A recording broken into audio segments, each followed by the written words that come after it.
Pero Jamie, matanong ko nga ngayon, kasi inspirational diva ka, di ba?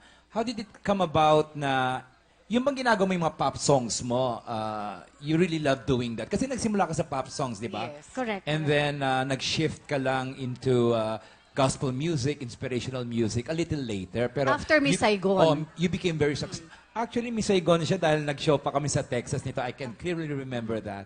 So, was it hard for you to make the transition? Kasi you were very popular as a pop artist noon eh, di ba? Hindi naman mahirap, no? Kaya lang, medyo nagulat din yung mga tao na bigla akong kumanta ng inspirational songs. Nag-start yun ng Jubilee in the year 2000.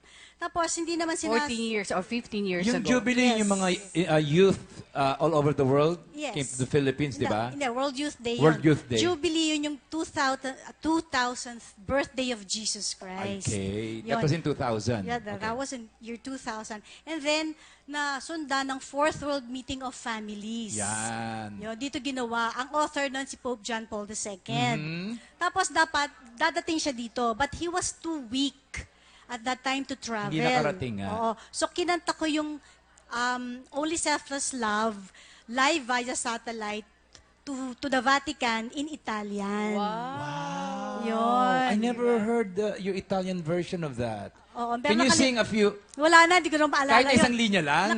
Naka-teleprompter yun. Spaghetti, de borlese, di ba ganon? Naka-teleprompter yun, hindi ko na naaalala yun. Oh, pero yun nga, yung transition mo from pop to inspirational, ano, di ba?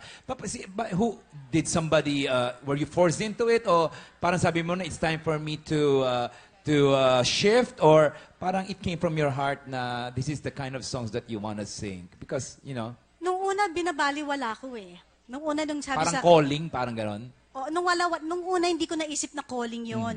Ang iniisip ko lang, sige, pagbibigyan ko yung kapatid ko. Kasi si June, Yeah. si June Cruz, siya yung nag-invite sa akin to sing the Jubilee song.